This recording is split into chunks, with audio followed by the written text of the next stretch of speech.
governo do estado editou um decreto que regulamenta a política de povos e comunidades tradicionais. A medida afeta principalmente quilombolas e indígenas em Minas.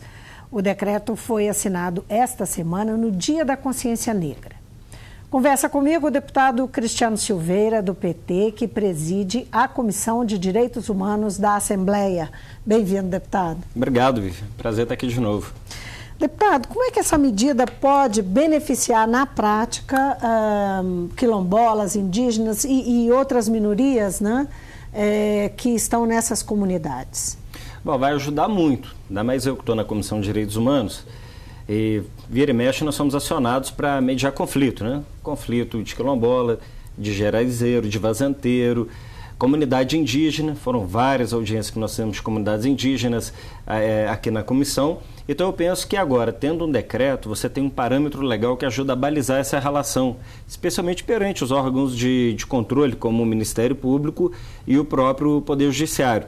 Isso vai nos ajudar na questão da demarcação de terra, do estudo antropológico, né, da presença dessas etnias. Vai colaborar também nas políticas de inclusão socioeconômica dessas comunidades em Minas Gerais. Então eu penso que o decreto foi um grande avanço. O governador ele fez um gesto numa data simbólica para as comunidades povos tradicionais, que são muitos em Minas Gerais. Nós estamos falando aí de em torno de 17 comunidades reconhecidas, né?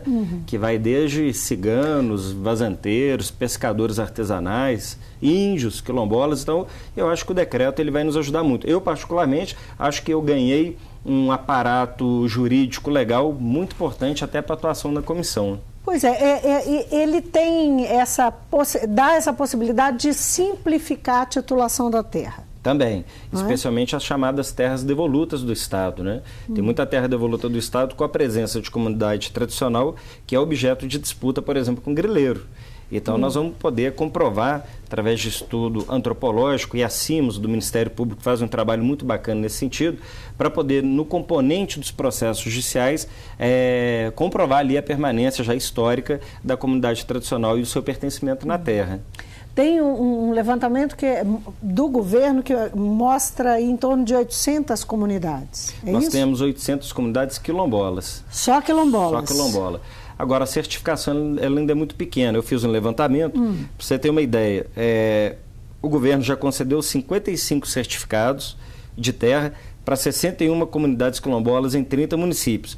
Mas se eu estou dizendo que o Estado reconhece a presença de 800 comunidades, eu acho que nós precisamos dar uma acelerada. E o decreto ele ajuda nesse sentido. Pois é, mas ajuda, por exemplo, a evitar que isso acabe numa disputa judicial? Inclusive para pacificar a disputa judicial, né?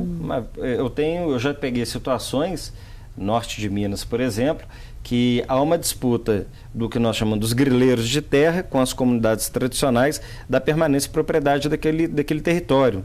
Lutas de 30, 40 anos. Então agora, com o decreto, você tendo a condição do reconhecimento legal por parte do Estado dessas comunidades tradicionais e já dizendo quais são as comunidades, quem são essas pessoas, o aparato hoje estatal, ele dá uma condição de você legalizar a situação das pessoas nos territórios.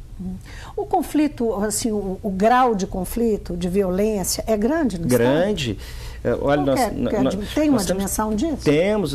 Vivi, nós temos situação de ameaças, tanto explícitas quanto ameaças veladas, de invasão de território. Isso, estamos falando desses povos tradicionais em relação a esses povos, as terras que eles estão. Que estão na região ali de Grão-Mogol, para você ter uma ideia, lá tem muito geraizeiro, né?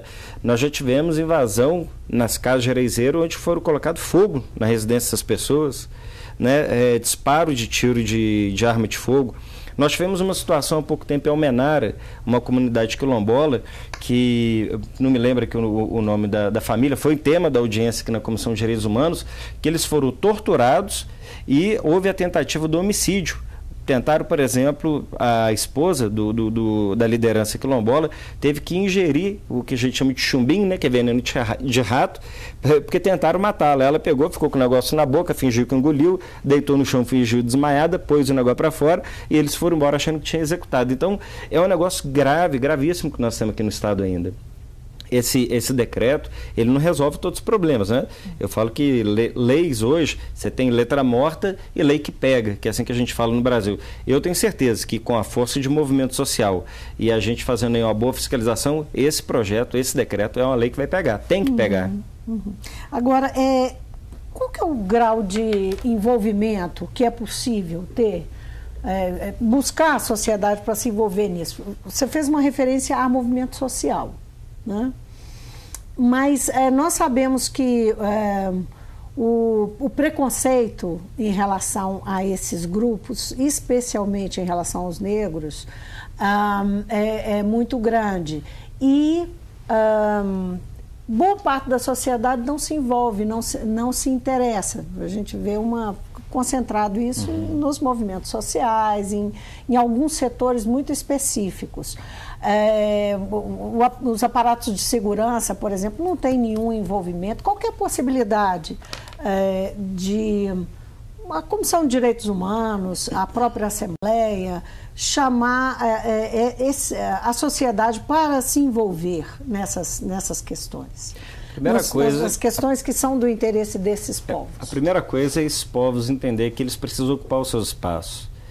E o Poder Legislativo, por ser um poder que tem essa característica de ser um espaço democrático, as comissões funcionam muito assim, e eu falo como presidente de uma comissão, tem que ser um espaço ocupado por esses movimentos. Nós fizemos, agora no dia 20, e não são, penso eu, que muito pouco perante aquilo que deveria ser. Né?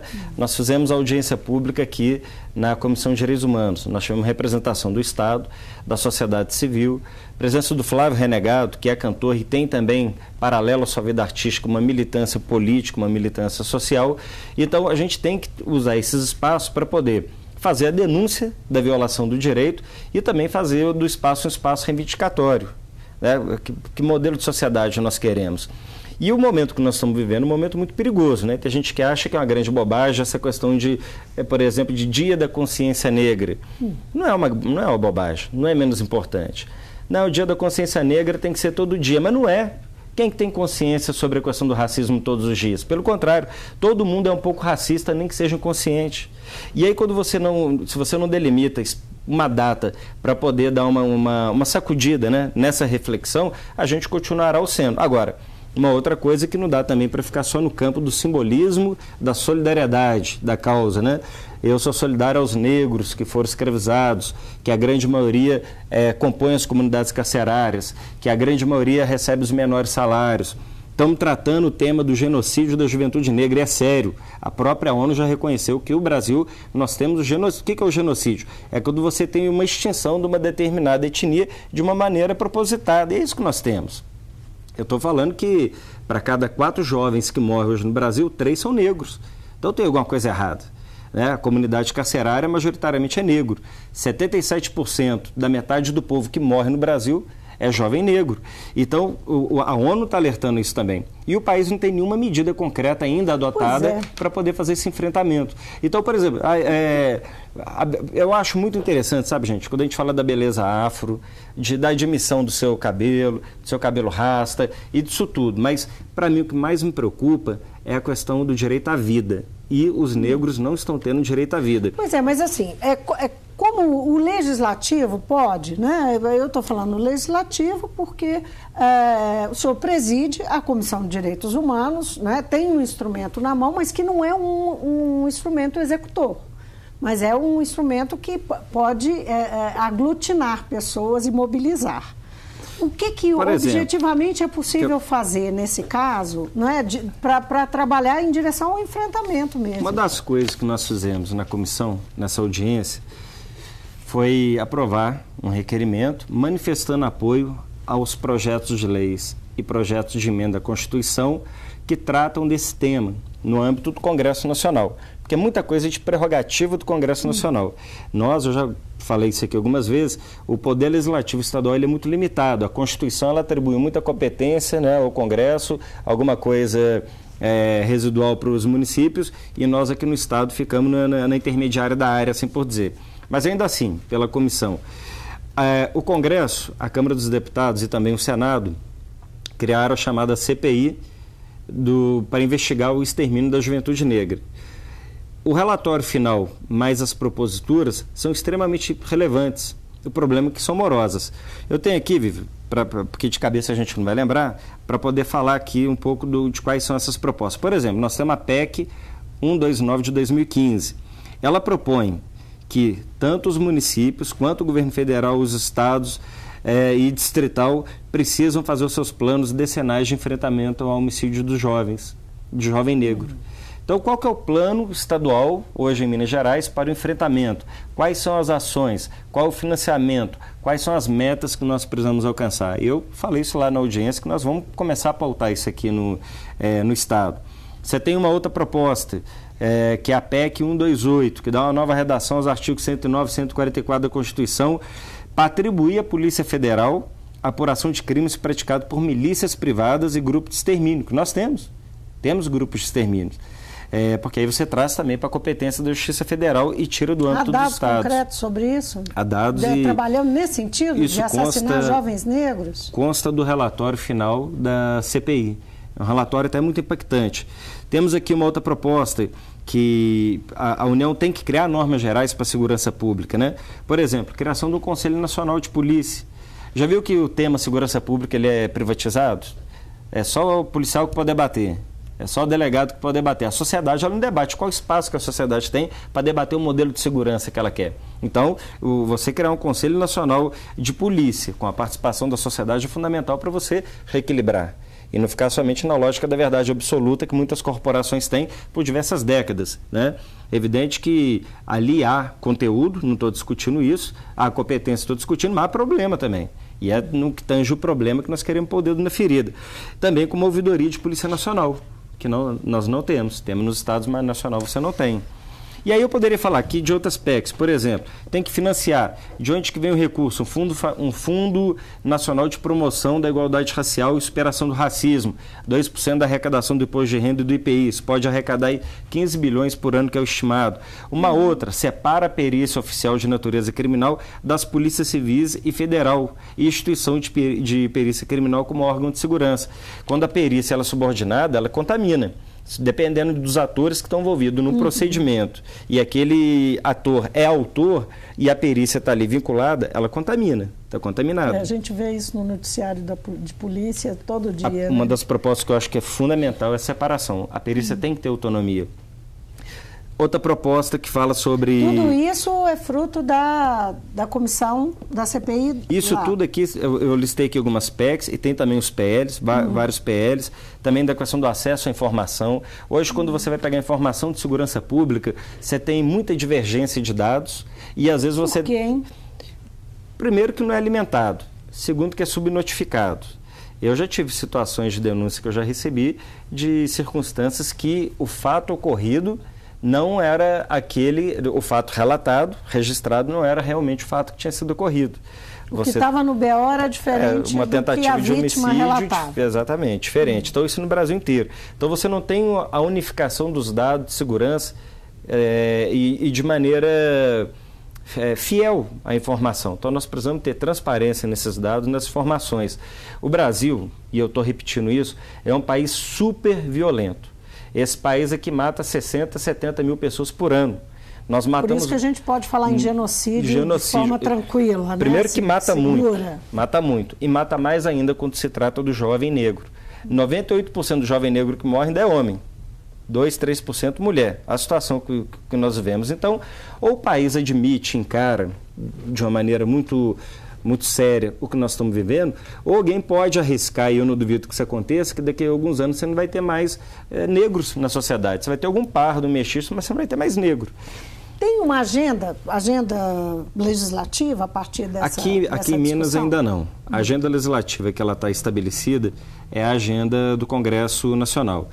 Um pouco inspirado, né, nas metas que foram estabelecidas, nos projetos de leis, claro, sem vai de competência no caso, que é de legislação federal, mas nós queremos depois propor ao governo, porque também tem outro problema que é de prerrogativa. O deputado não pode apresentar isso, que é prerrogativa do executivo. Sim. O deputado não pode propor porque trata de questão financeira. Mas pode lá oferecer a ideia para que o governo sim. E eu quero depois fazer faça o projeto. Quero fazer uma discussão com os movimentos sociais que atuam na questão, e eles precisam se entender. Aí outro problema. Nós temos uma disputa e uma divisão muito grande dentro dos movimentos que atuam, por exemplo, na questão racial. Há muita disputa interna. Impressionante, né? Por quem? O que origina isso? Não consigo te explicar, mas tem muita disputa interna para disputar um conselho, para disputar o fórum das entidades, para disputar, enfim, disputa-se demais. Tanto é que também que a gente fala, né, 53%, 54% da população ela é negra, né? E ela não está representada nos espaços de poder. Também a gente precisa ter essa... Quando a gente fala da consciência negra, podia partir pelo menos da consciência da ocupação dos espaços para usar os espaços, os instrumentos, os mandatos de poder como instrumento de transformação. Pensa que quem presidiu a comissão do genocídio da juventude negra na Câmara dos Deputados foi o deputado federal Reginaldo Lopes, que teve a sensibilidade e a percepção do problema, mas que não é negro, é tão branco quanto eu. Então a gente precisa também que, né, a sociedade, não estamos propondo novo apartheid, os brancos contra os negros, mas que a gente precisa também balizar um pouco isso, né, ter equilíbrio social sobre isso. Então eu quero aqui na Comissão de Direitos Humanos e através do mandato propor um amplo debate com a sociedade, com esses movimentos, tentar balizar as disputas para a gente apresentar para o governo uma proposta de um plano estadual de enfrentamento ao genocídio, com as metas estabelecidas. Agora, nós sabemos que não só o Estado, o país vive um momento muito crítico, tanto do ponto de vista econômico quanto do ponto de vista político. Qual que é a chance, né, de essa discussão ir à frente com medidas efetivas, com ações efetivas, numa situação dessa, né? Com esse caldeirão de tensões que a gente vive e com outras coisas que estão ocupando os interesses dos espaços de poder. A agenda hoje, A agenda. Não é o momento mais propício, né? Mas também não por isso tem que deixar de ser debatido. Há quem diga que uma grande jornada começa com um pequeno passo. Talvez a gente, aqui em Minas no caso, dando este passo, que é apresentar ao governo uma proposta de um projeto de enfrentamento à violência, de enfrentamento ao genocídio da juventude negra, a gente possa estar dando um passo significativo. Eu falo que na vida, a gente que está na vida pública, a gente tem um anseio, uma necessidade muito imediatista, né? Eu queria que as coisas acontecessem no tempo mais rápido possível, e se possível dentro do meu primeiro mandato que termina no final do ano que vem. Nem sempre é assim. Então algumas coisas precisam de maturar. O que... aquela frase, Vivi, que a gente já viu até, recebe em WhatsApp, tem coisa que não serve, né? Rede social tem muita coisa que é lixo, mas umas e outras você acaba prestando atenção. Quando fala da utopia, né? Utopia, você olha uma linha no horizonte, e aí você vai caminhar até aquela linha para atingir a sua utopia. Só que quanto mais você caminha, mais distante a linha parece. Isso é utopia, né? Algo que não pode ser atingido. Mas quando você para e olha para trás, você vai perceber que você caminhou muito. Ainda que você não chegue a este momento utópico, você muito vai ter feito durante essa caminhada. Então eu falo que muita coisa que eu acho que eu posso deixar aqui de contribuição na comissão e na atuação legislativa, na temática de direitos humanos, pode ter frutos do desdobramento mais para o futuro, mas alguém tem que fazê-lo agora, né? Alguém tem que jogar a luz a essa discussão aqui. Com crise ou sem crise, né? Com crise ou sem crise, tem que ser discutido. A vida segue, né? Eu falo que não tem mal que dura para sempre. O país passa por uma crise gravíssima, institucional, de credibilidade e tudo mais, mas não tem mal que dura para sempre. Então a gente precisa, né, dar uma animada, sacudir a poeira e continuar caminhando, né? Concretamente, tem alguma data para início dessas discussões, alguma coisa que já esteja colocado, ou isso ainda será agendado? Nós queremos organizar esse movimento, né? Fazer um bom planejamento deste movimento, com algumas reuniões, com alguns eventos. Mas isso para 2018? Quero chamar para 2018, quero chamar especialistas, movimentos sociais, então fazer uma boa discussão para ter conteúdo. A mesma coisa que eu fiz quando apresentei o projeto de lei de atendimento à mulher vítima da violência. Eu fiz algo construído, vamos chamar assim, a quatro mãos, né? Não é na nossa arrogância aqui da cadeira do mandato achar que eu sei tudo sobre o problema da questão racial e da violência contra os negros. Não, a gente vai precisar ouvir. Algo interessante também que nós tivemos na audiência foi a presença, eu já falei aqui, do cantor Flávio Renegado.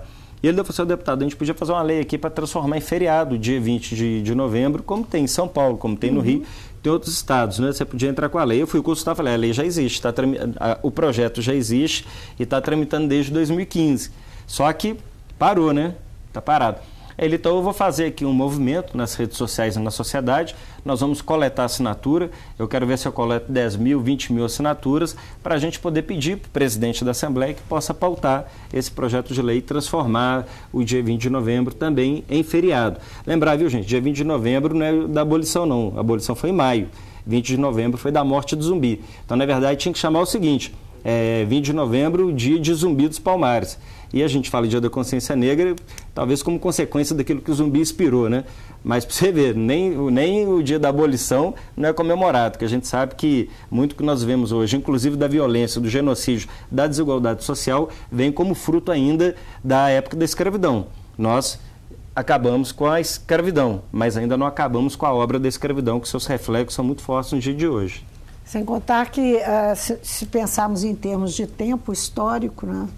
Foi outro dia. E poucos anos. Foi outro dia. Né? Não significam nada. Né? Eu vou lhe dizer, eu conheci uma pessoa que foi escravo. Eu sou de São João do Rei, uma cidade histórica. Ali você teve a presença forte da Inconfidência Mineira, né? Dom Pedro tem um vagão lá que está lá no Museu Ferroviário para todo mundo, para quem quiser visitar. Lá na minha comunidade, onde eu nasci, nas Gameleiras, eu era criança e tinha um senhor já mais velho que vendia puxa-puxa e fazia bateia e peneirava o ouro no córrego do lenheiro. E eu conheci, eu me lembro muito bem dele, já não é vivo, mas eu descobri que ele foi escravo num vídeo de um documentário que foi feito, que chama Confidências do Rio das Mortes, que é a região onde nós somos do Rio das Mortes. Esse vídeo está disponível, inclusive, no YouTube, e parece que foi produzido pela Rede Minas. Para quem tiver curiosidade, chama Confidências do Rio das Mortes. Ele conta que foi vendido como escravo ainda enquanto era menino. Porque ainda que você tenha publicado lá a abolição da escravidão, até chegar nos interiores e nas fazendas, nos grotões, isso levava tempo. A gente não tinha WhatsApp, que você dispara, todo mundo estava sabendo. Então, nem telefone, então eu quando eu paro para televisão. pensar que eu cheguei a conhecer uma pessoa que diz que foi vendido como escravo naquela época, eu vejo como que isso ainda está muito presente, né? E tem que ter ruptura, viu, gente? Senão daqui, você vai me convidar para a gente falar sobre isso de novo daqui a alguns anos, e eu vou vir aqui, vou ler os números, falar da situação. Então, quer dizer, pouca coisa vai ter mudado. Política afirmativa é essencial, e é isso que nós temos que ter. Deputado, muitíssimo obrigada por ter vindo ao Mundo Político e muito boa sorte com esse trabalho fundamental. Obrigado, Vivian, mais uma vez, né? Obrigado pela oportunidade. Eu conversei com o deputado estadual Cristiano Silveira, do PT. Ele é presidente da Comissão de Direitos Humanos aqui da Assembleia. E nosso assunto aqui foi a partir do decreto do governo do Estado, que foi assinado essa semana e que é um decreto que vai beneficiar quilombolas, indígenas e outras minorias, facilitando a titulação de terras, especialmente tratando da questão da terra. E isso também deu origem a gente discutir, conversar um pouco aqui sobre a situação do negro no Brasil, do genocídio de jovens negros e do que o Legislativo e a Comissão de Direitos Humanos podem fazer para levar propostas ao governo do Estado, soluções que podem ser encaminhadas para atender essa população, essa parte tão significativa da população que está morrendo todos os dias vítima da violência. O Mundo Político fica por aqui. Obrigada por nos acompanhar e até o próximo programa.